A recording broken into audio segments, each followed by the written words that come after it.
rasa kita semua perlu kurangkan apa benda-benda luxury lah, mungkin dalam segi pemakanan ke segi pembelian semualah.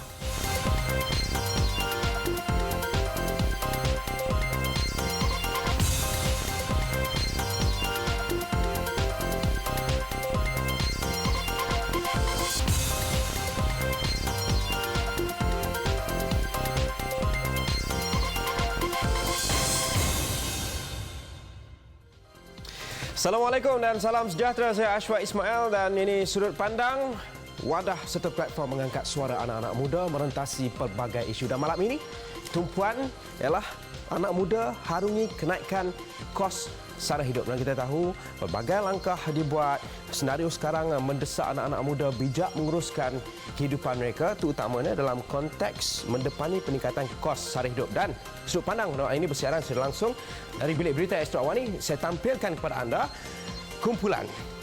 Yang pertama, kumpulan sebelah kanan saya adalah anak-anak muda yang telah pun lama meninggalkan alam kampus, dan di sebelah kiri saya anak-anak muda yang masih lagi berada dalam kampus ini. Saya mulakan di sebelah kanan saya, iaitu Fakhruddin Muhammad Fahmi Zakaria, Timbalan Pengerusi Kelab Belia Gen Y, diikuti dengan Nurul Husna Yam, Pengerusi Biro Pendidikan Wirawati Perkasa, dan Muhammad Dendra Billah Zamzuri, Ahli Jawatankuasa Persatuan Kembara Negara. Dan di sebelah kiri saya, Fakhruddin Abdul Hadi, mahasiswa, Muhammad Amirul Amin Abu Bakar, mahasiswa, dan seterusnya Muhammad Syahril Fauzi Suhaili, mahasiswa. Dan kita ingin memulakan diskusi hari ini memahami peningkatan kos sara hidup. Saya mulakan dengan Fahmi.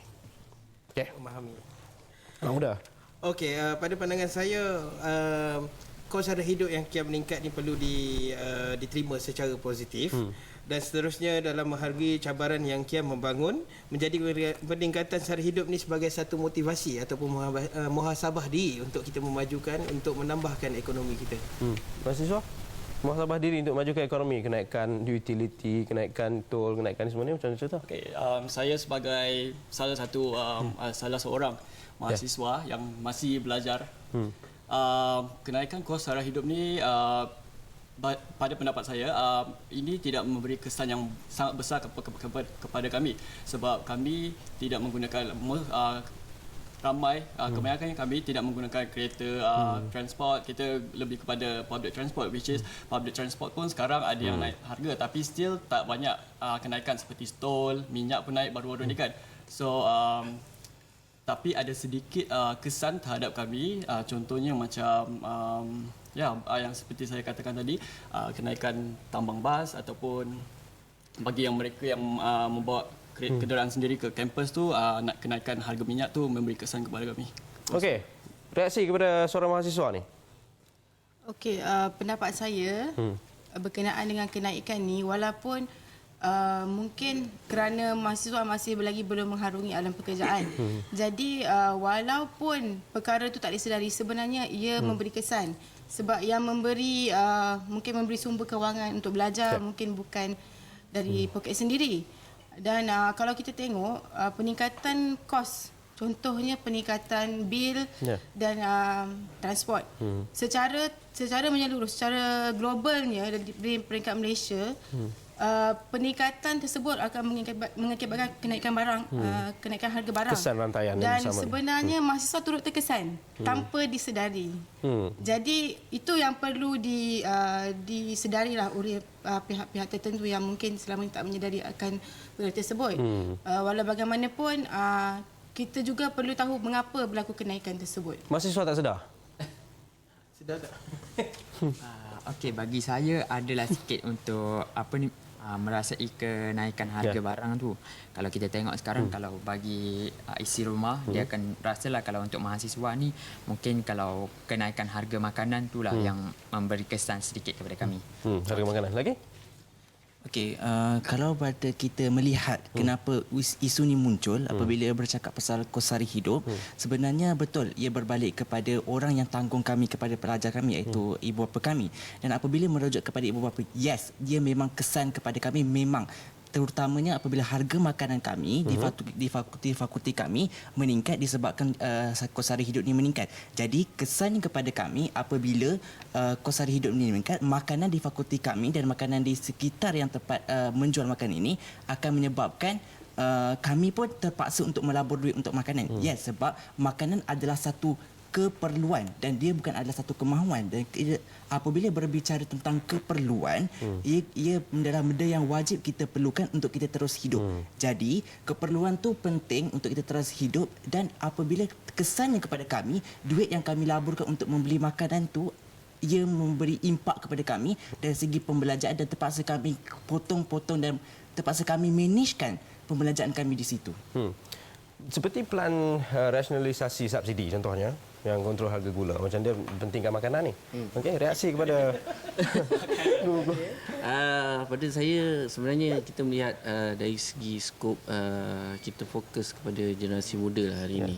Okey, contohnya dari golongan mahasiswa, mereka tidak fokuskan contoh keperluan harian dan sebagainya. Cuma dia menjuruskan kepada makanan dan transportation dan sebagainya.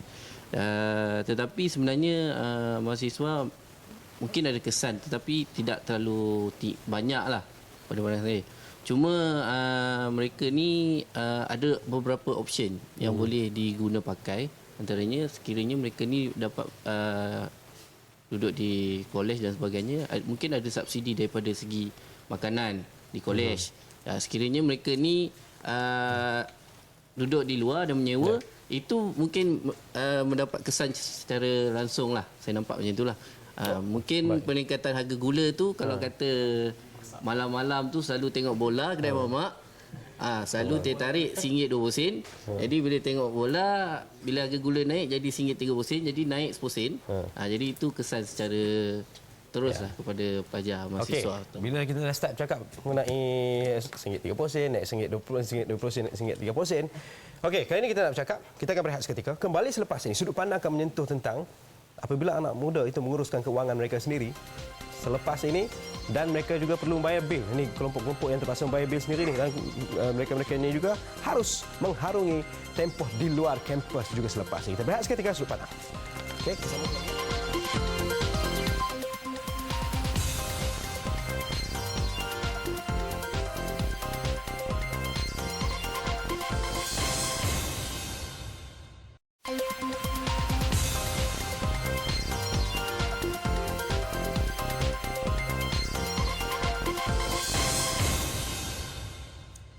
Okey, bersama dalam sudut pandang, dan untuk segmen kedua ini memberi fokus kepada bagaimana anak-anak muda menguruskan pendapatan mereka, tetapi pada masa sama mereka terpaksa membayar bil dan juga segala komitmen yang mereka ada. Saya mulakan dengan Dendera terlebih dahulu.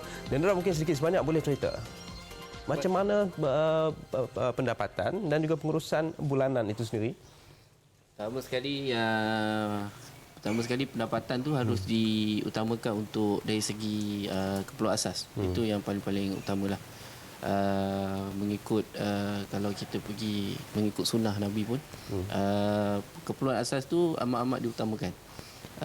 Selepas daripada keperluan asas, barulah kita pergi benda-benda yang kehendak dan kecemasan dan sebagainya. Dan saya melihat bahawa keperluan asas dan komitmen itu, contohnya komitmen dari segi bayaran kereta, sewa rumah dan sebagainya, itu perlu diutamakan untuk mengelakkan sebarang kemungkinan lah bajet tak cukup dan sebagainya. Sempat menyimpan dalam sebulan pendapatan yang ada dengan segala komitmen tu? Komitmen untuk saya banyak sekarang cara untuk kita buat penyimpanan melalui insurans, public mature dan sebagainya. Tapi ada option lah. Okey, mahasiswa pula kita nak tahu dalam sebulan berapa ringgit yang korang spend? Macam mana? Okey, bagi saya secara individu, dalam sebulan saya sebagai pelajar, saya akan utamakan kepada keperluan asas sebagai seorang pelajar dekat fakulti Mass Communication, and then saya akan tumpukan kepada keperluan asas juga, makanan, pakaian semua. Dan kalau saya rasa belanja tu melebihi daripada apa yang saya mampu, so saya akan cut in term of barang-barang apa yang tak diperlukan and apa yang diperlukan. And then basically so far saya pinjaman PTPTN? Yes, pinjaman PTPTN lebih digunakan kepada pelajaran, pembelian buku semua kan. Oh, baik ya. Betul pembelian buku. Ya ke? Alhamdulillah. Ni sebab kamera on ke? And then of course saya tak boleh nafikan bahawa pelajar remaja zaman sekarang dorang lebih excited bila dapat amount yang lebih dalam akaun dorang kan. So dorang akan spend pergi tengok movie, beli handphone, smartphone and mengikut trend terkini. Okey, segmen ketiga kita tengok apa dia yang dia ada. Okey, untuk dalam mahasiswa juga, bukankah mahasiswa di alam universiti itu juga mendesak kita untuk jadi lebih kreatif dan mungkin menjana pendapatan sendiri tanpa perlu bergantung harap kepada sesiapa, sedikit sebanyak dia melatih kita atau bagaimana? Okey, bagi saya kalau sekarang saya untuk belajar dekat universiti, saya tak buat pinjaman dari mana-mana institusi. Saya bergantung kepada keluarga, yang mana kakak saya dengan abah saya semua.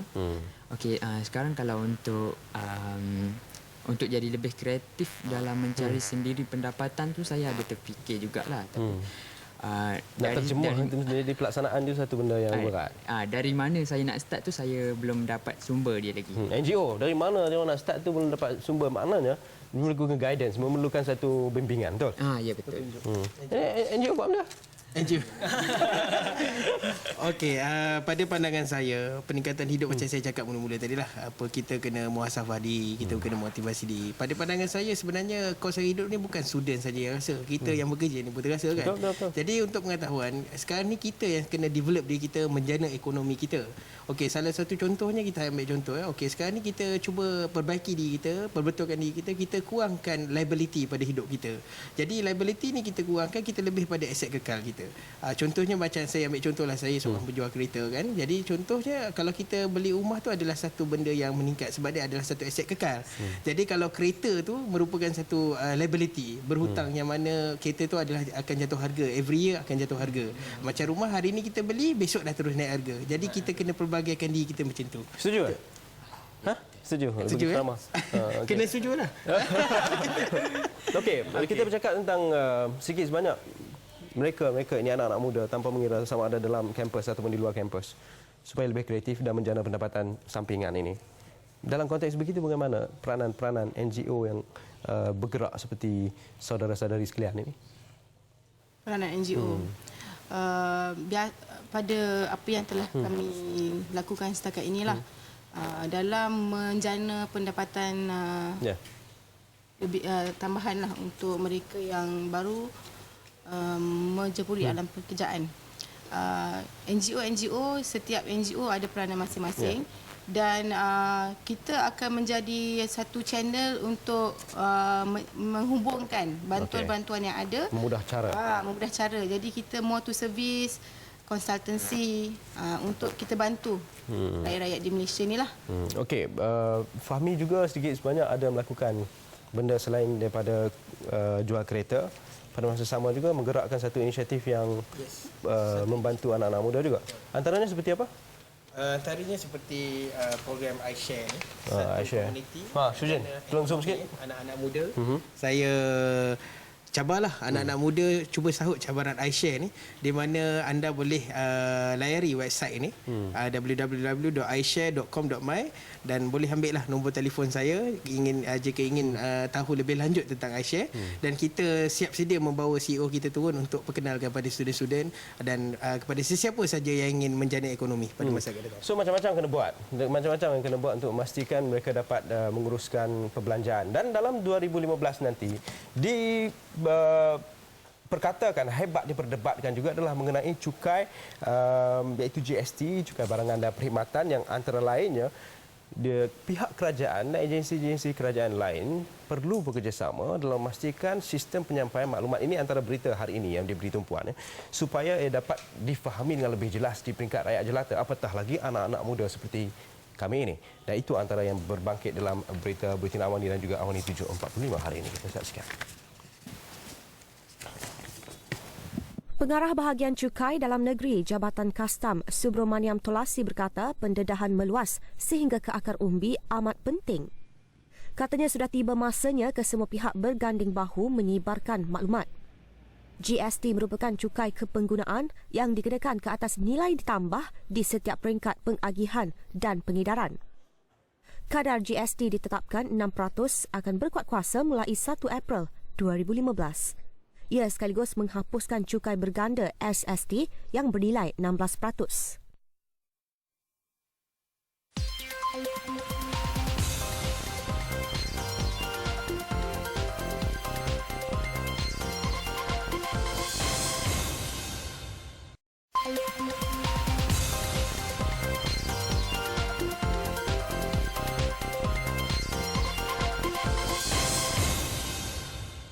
Okey, bersama kembali dalam Sudut Pandang. Segmen terakhir ini memberi tumpuan antara yang hebat juga diperkatakan di peringkat anak muda ialah gaya hidup anak-anak muda itu sendiri bermewah-mewah. Apa benar kenyataan sebegitu? Kita mulakan dengan suara mahasiswa. Okey, kalau untuk yang bermewah-mewah tu mungkin segelintir ada, tapi yang segelintir lagi tu tak jugalah, tak berapa betul lah untuk tu. Dia satu benda yang subjektif bila cakap bermewah-mewah. Apabila saya cakap bermewah-mewah, Okey, sebenarnya bila bercakap tentang bermewah-mewahan, suka saya untuk menyebut ia adalah satu subjektif yang mana ukuran tu tak dapat diukur. Okey, andai kata kalau sekiranya orang tu kaya dan dia mampu untuk beli benda tu, itu hak dia dan kita tak boleh kacau. Dan andai kata dia tidak mampu tapi dia masih lagi membeli harga yang mewah, itu baru ukuran kata mewah. Contoh. Okey, andai katalah kalau hari ini saya sendiri seorang mahasiswa dan saya seorang sendiri bahawa orang yang bersederhana dan ingin pula pakai baju yang bernama Zara atau Topman yang confirmnya baju tu mahal kan. Dan saya sebenarnya tidak boleh kita sendiri tak pakai baju tu. Ya, analogi yang disampaikan lah kan. Jadi sebenarnya itu dah dianggap sebagai mewah-mewahan dan ukuran dia sebenarnya diukur melalui orang itu berhak ataupun orang itu mampu ataupun tidak mampu. Macam saya sendiri, saya tidak kisah sekiranya barang itu saya lebih suka bernilai kepada harganya. Okey, macam ni. Mementingkan kualiti maknanya? Bukan. Macam ni. Sekiranya harga andai barang tu cantik, andai kata baju ni cantik, RM10 pun saya akan beli. Tapi kalau andai kata kalau baju tu beratus-ratus tapi tak lawa, saya akan beli. Jadi andai kata walaupun kita tengok telefon ada telefon. Tak ada telefon. Okey. Tengok telefon. Telefon apa kan? Okey. Dia mahasiswa cakap banyak tadi kan? Cuba bagi reaksi sikit. Pertama sekali saya nampak sebenarnya betul lah pandangan tu. Kita tak boleh nak ukur seorang individu tu secara dia kena tengok pada kalau keluarganya mampu, jadi tak terpulang pada pelajar tu nak bawa kereta pergi UiTM ke, tak kisah ke pergi mana kan. Itu terpulanglah. Tetapi siapa pakai kereta sini? Mahasiswa? Tak mengaku semua ni. Okey, betul. Tapi kita nak melihat kepada pelajar-pelajar yang tidak kemampuan tetapi mereka ni kreatif mencari sumber kewangan di IPT. Kebanyakannya saya melihat rakan-rakan saya yang masih lagi belajar. Mereka ni tidak datang daripada keluarga yang mewah. Tetapi mereka ni kreatif untuk mencari sumber kewangan di IPT. Antaranya bersama-sama kami di Persatuan Kembangan Negara, kebanyakannya mereka ini selalu bersama dengan event kita. Jadi mereka akan mendapat satu income lah, tetapi tidak banyak lah kata. Tetapi apa yang mereka dapat pelajari, bagaimana cara menguruskan event, bagaimana cara untuk membuat event di peringkat fakulti dan sebagainya. Jadi benda-benda begini boleh sikit sebanyak menyiapkan mereka untuk industri selepas melangkah di luar kampus nanti. Betul. Okey. Cik apa? Sebenarnya bila cakap pasal kreatif, suka saya untuk menyebut mahasiswa memang kreatif. Namun kreatif itu boleh diklasifikasikan sebagai disalahgunakan. Contohnya, memang mahasiswa dia suka cari kerja part time. Okey, masalahnya mahasiswa ni bila dia cari kerja part time, dia tak tahu baik atau buruknya. Contohnya, ada yang saya baru-baru event saya jumpa bahawa satu event yang dia kerja part time yang boleh mendatangkan duit. Namun kesan buruknya kepada pelajar tu, dia asyik ikut kerja jual dan akhirnya kelas yang dia tu dia terabai. Okey. Ini yang kita tengok, betul ke? Kita ni semua part time waktu kita study dulu. Okey, sebenarnya macam inilah. Pada pandangan saya, sebenarnya macam saya cakap tadi berbalik-balik, sepatutnya kita kena ubah cara hidup kita lah. Okey, apa yang kita nampak mahasiswa contoh sekarang kan, ada dapat PTPTN kan. Lepas tu saya difahamkan ada yang keluar kereta kan, ada yang beli handphone canggih-canggih. Ada orang tembak saya dalam Facebook, minta maaf ada orang tembak Sedang Facebook mengatakan pasal syarikat telco nak naikkan 6% contohnya dia punya cukai kan. Okay. Jadi dia salahkan kerajaan. Jadi pada saya sebenarnya itu bukan salah. Sebenarnya kita ni kena belajar hidup kita bagaimana kita nak develop Okey, Ji, ourselves. tadi Ji kata Ji tak setuju dengan apa? Dengan geng mahasiswa tu kan? Apa benda yang tak setujunya? Saya tak setuju. Based on apa? Okey, saya tak setuju tentang saya. Dia dah jam dah. Jam. Jam. Okey, seorang wanita. Berkenaan dengan cara berbelanja tadi. Dan Pada kaitkan pendapat sikit saya dengan lah, abang kita yang hujung tadi cakap mengenai mahasiswa kata nanti dibuat part time mana tinggal study betul. semua. Jadi pada daripada pengalaman yang ramai daripada kami dah lalui, sama ada kita sendiri mencari cara ataupun mencari maklumat-maklumat bagaimana untuk menguruskan kewangan itu, dan agensi-agensi tertentu perlu dedahkan mahasiswa dan anak muda ni dengan cara mengurus wang yang betul. Sebab saya sendiri dan rakan-rakan saya yang lain, semasa kita melalui alam pekerjaan, kita tak tahu.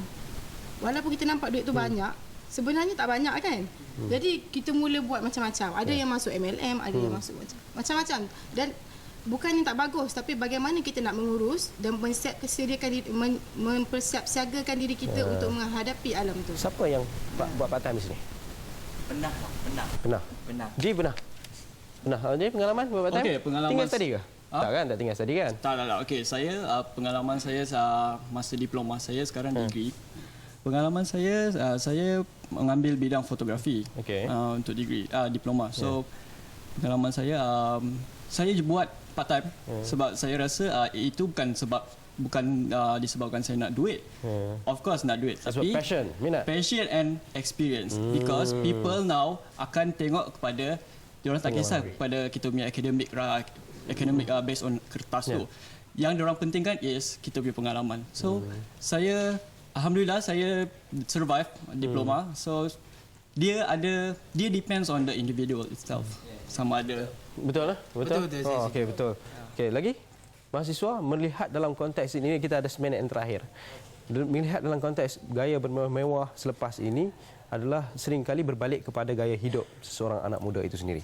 Gaya hidup terhadap mahasiswa ke? Gaya hidup anak-anak muda itu sendiri. Sebabnya kita bercakap dalam konteks kampus sekarang ini, kita juga mempersiapkan diri untuk di luar kampus, betul? Dengan peningkatan kos hidup. Jadi persiapan selepas ini, membayangkan kehidupan di luar kampus.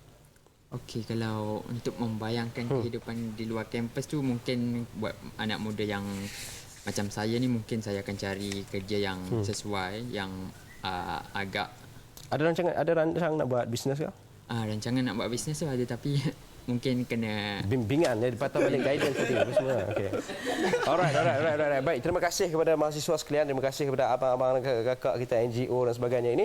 Dan sudut pandang malam ini kepada anda di luar sana, anak-anak muda, teruskan berinteraksi bersama kami dengan #501 sudut pandang melalui Twitter kami @501awani, dan teruskan bersama kami setiap malam kita mengangkat suara anak-anak muda menentasi pelbagai isu. Saya Ashwa Ismail. Assalamualaikum dan salam hormat. Teruskan bersama kami di Astro Awani. Berita segenap dimensi. Right, thank you very much.